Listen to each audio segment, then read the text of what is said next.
Ladies and gentlemen, welcome to another episode of Rennch. On today's show, this 1976 Porsche 9 off Southwest. Ladies and gentlemen, welcome to another episode of Rennch. On today's show, this 1976 Porsche 912E begins the process of getting a Subaru 3-liter flat 6 transplant.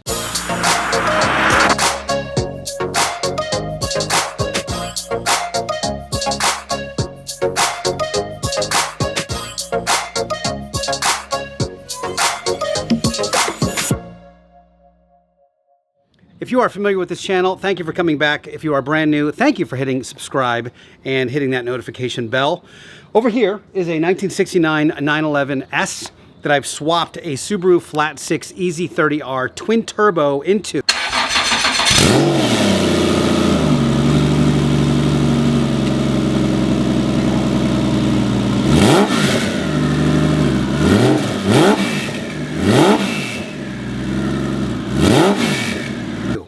This car, this modest little white 1976 912E is going to be the first of my official Subaru Swap Kit cars. This is Lacern number 1. I have been so anxious to do this, but there's a few things we had to do on the car first, not the least of which was a full backdate from a 1976 car to a long hood, so I had to weld the whole front end on. And then I've just finished the 2 rear SC flares. We've also done a major cleanup here under the front fender so that I can start positioning the radiators on a nice clean surface. What I want to do on this episode is get the adapter plate mounted to the engine, get the engine into the engine bay, and get a temporary bracket holding the first of the 2 radiators up, just so we can start measuring things and see how everything fits together. So first things first, let me show you how nice this thing looks all cleaned up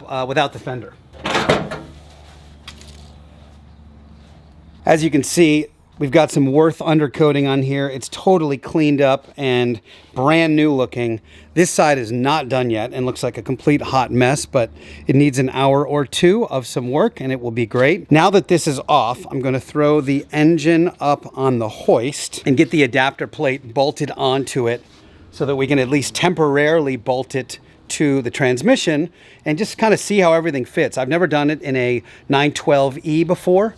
So there's a few brackets and extra things in there that we might need to clearance, as it were, but let's find out. All right, so here's the adapter plate and the flywheel, both from Kennedy Engineering. They can adapt to 915s, 923s, G50s, and if you need the G96 or 97, that's the adapter plate I have in mind, which is custom from Rennch. But what we're going to do is a quick little dry fit on this plate to see if we can get the thing mounted up on the engine and then mount the engine onto the transmission.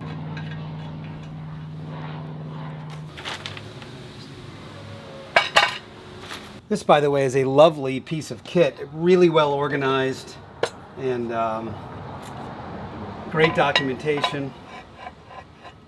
Again, right now I'm just putting the outer plate on. I'm not doing the whole deal. This already fits the transmission, which is great.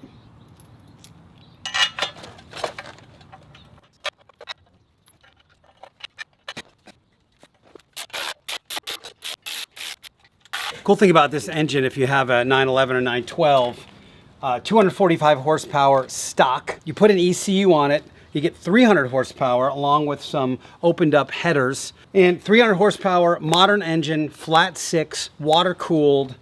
It actually has air conditioning and power steering and stuff on the engine. I'm gonna remove the AC pump and the power steering and a bunch of other stuff, but I think in the future I may be able to offer my kit with air conditioning and maybe even with power steering, but obviously that has to be developed. Since this is number 1, we are just figuring all this stuff out. If you have a 911 or 912 that needs an engine, reach out to me, DM me, and I'll let you know all the info.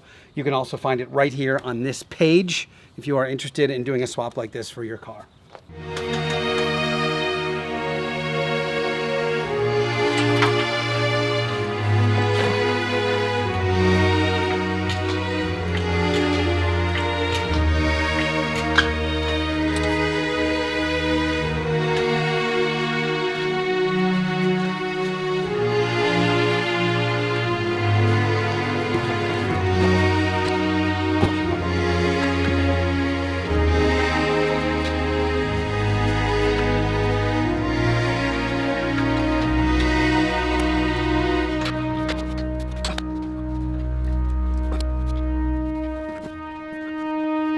got them relatively cinched up now, which means I can lower the car and theoretically raise the engine and see how it looks.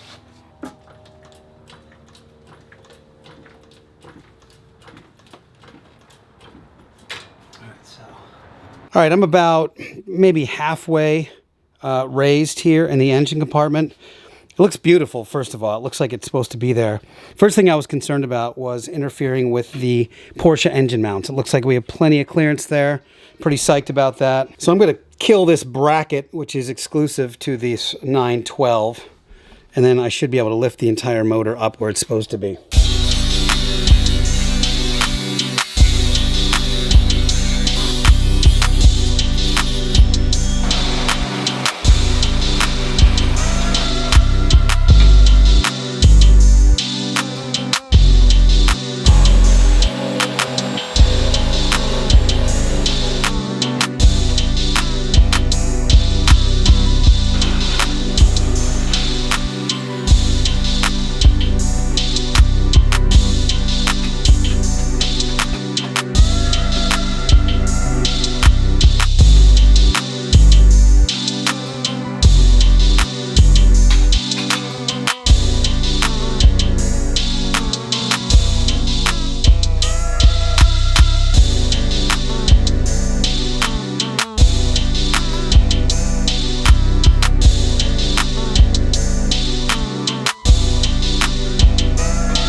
All right, dudes, here we are. This bad boy is in. I put one of the headers on down here and just actually resting the engine on it right now. These are obviously reversed headers from what would normally be in Subaru. Can't put the other one on yet because the oil filter's in the way, but I'll remove all that stuff. But proof of concept, let's look at how badass this thing fits right in the engine compartment. Now, it's worth noting, none of the stuff on the engine has been removed yet, so it will be much cleaner when it's actually installed. And I'm actually going to go up a little bit higher when the time comes, but for now, it was sort of a dry fit. Get the adapter plate on there and see how it goes, and it looks fabulous. Let's get to the front end. All right, back to the front end of the car where the cooling needs to happen. So I have a couple of these gems. These are CSF oil coolers, and they are meant to fit exactly where the factory oil cooler sits in the front fender wheel well. We're gonna mount these things the way they're supposed to be mounted in the fender. And what's gonna happen is an engineer from CSF is going to come over once we get the routing and everything the way we want it, and they're gonna take this as a template to make radiators out of. So it's super exciting that they're doing this for us. We're going to be the only ones in the world that have these radiators that fit exactly where the Porsche factory oil coolers sit. And they will be available for purchase totally separately from the kit when they're done. The difference between an oil cooler and a radiator isn't that big. So on this particular project, we may end up using these oil coolers as radiators until the CSF ones are finished. That's all part of the prototype process. So what I gotta do now is figure out how to mount these to the front end of this car. One thing I'd love to comment on is how beautifully made this piece of kit is. It is such a nice piece. So what happens here is that this thing sort of mounts in this general area, and I don't exactly know how yet or how we're gonna do it, but I've got to make some custom brackets that either attach to this or go through the chassis. I just haven't figured out what we're going to do as far as that's concerned, but that's why we're here.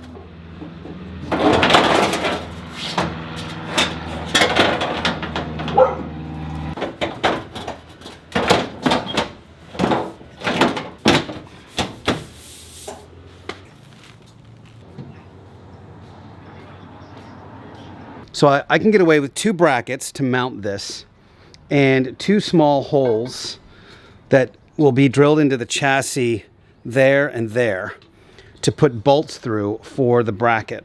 For the top one, I can actually use one of the bumper mounts to mount the bracket. And it's going to go about like this on each side. So the inlets end up being parallel to the top of the car. And I can put a bracket through one of these holes that mounts the fender. And then on the bottom here, I need to make something to connect to this bad boy, which should be just kind of a standard L bracket with a twist.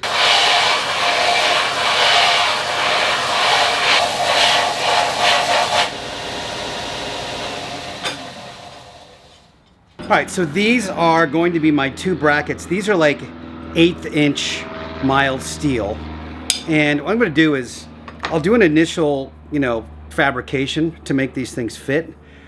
And then the hope is that once I get them where I want and get all the measurements correct, etc., I can then create a 3D rendering and have these laser cut at send, cut, send.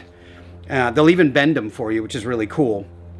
So I'll get the custom brackets made and then have them, repeatably made by send, cut, send. I can get a few sets of them so that when you get this kit at your house, you're able to just size it up, bolt it on, drill your little 2 holes, and then Bob's your uncle. All right, I've got to measure these holes here and drill the holes.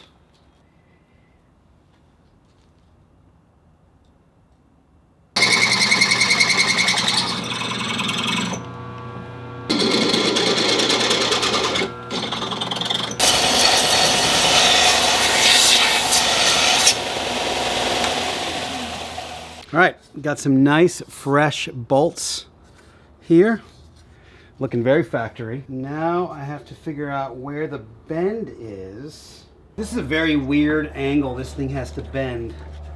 So I'm gonna start playing with different ways to fold this.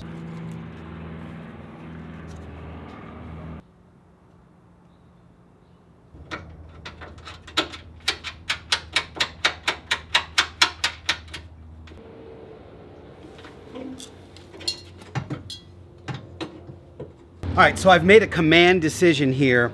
I was really hoping to get away with making these brackets one piece, but it doesn't look like it's gonna happen.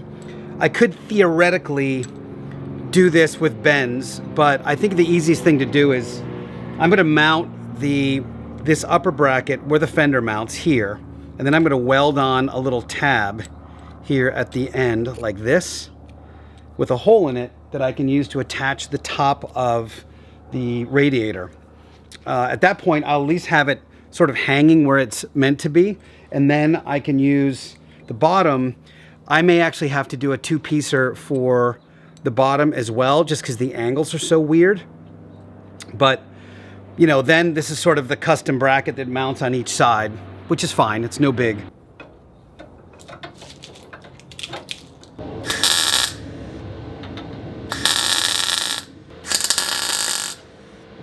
So I'm going to try a little experiment here and see if I can really simplify this bottom bracket.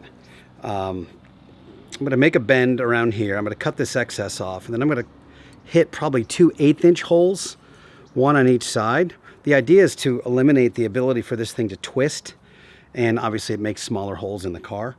So I'm going to try this first, and if I can pull it off, then this bracket is mounted and holding the cooler up where it needs to be. Then I can kind of muck with the top and see what my up and down range is. All right, so this is my little bracket for the bottom. What I've done is I've just drilled 2 small holes here that I can fit these Allen bolts through. So I'm gonna bolt this on, fit it, mark the chassis, drill a couple small holes, get these Allen bolts on, and see how stable the oil cooler is, so then I can work on the top bracket, and that should mount it pretty securely.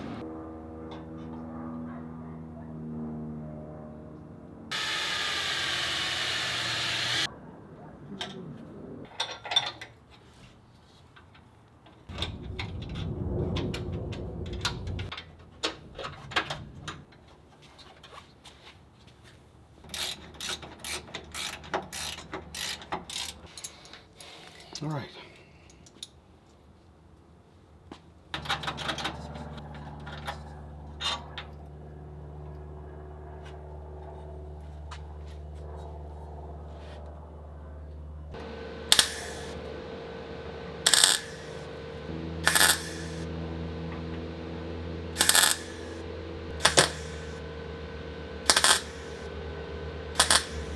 Okay. All right, guys, here we go. Now, again, I need you to remember this is a prototype. This is not what the brackets are going to look like, but I wanted to make sure that I could mount them. And this one's going to be pretty straightforward, 90-degree bend with a little tab welded on the end. Easy enough. And then this one as well just has a bend at the bottom. I'm probably going to go with a wider plate here so it sticks out a little bit more, and then I have a little more room to spread these two out.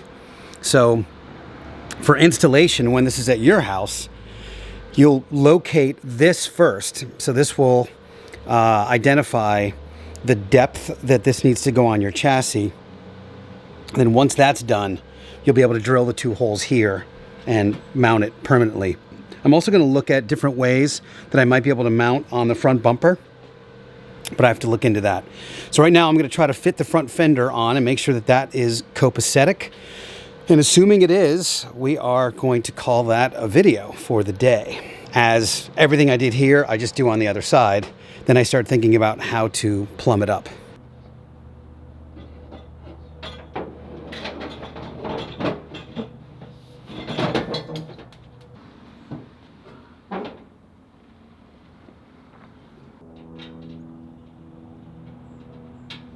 All right, guys, so here we are. Gonna have to make a couple of little tweaks to the bracket now that the fender's on. There's a little bit of space here, like right up here. I'm gonna need to shorten the width of the bracket just a little bit, give myself a little more wiggle room this way. But overall, it's great, and I'm very satisfied with that. So I will duplicate the process on the other side, and next time we meet, we will start thinking about how to plumb this from the engine to the coolers. All right, guys, so that was very good. You have no idea how nice it was to be back working on the car and hanging out with you guys. Feel really good about these coolers. Thank you so much to CSF for providing the coolers, and they are such high quality, and I can't wait to start tweaking them into the exclusive radiators for the Lacern engine swap. So to reiterate, if you are interested in one of these kits, I have one more spot available at the discounted rate before it goes up and all this prototyping is done and you get a plug-and-play kit. But if you're one of the original beta testers, you save $3,000 and you just have to be a bit patient while I work through things like you just saw today. So you can DM me, you can hit me on Instagram, you can email me right here if you are interested. At any rate, thank you guys for watching. As always, thank you for subscribing and supporting me and the channel. I'll see you next time.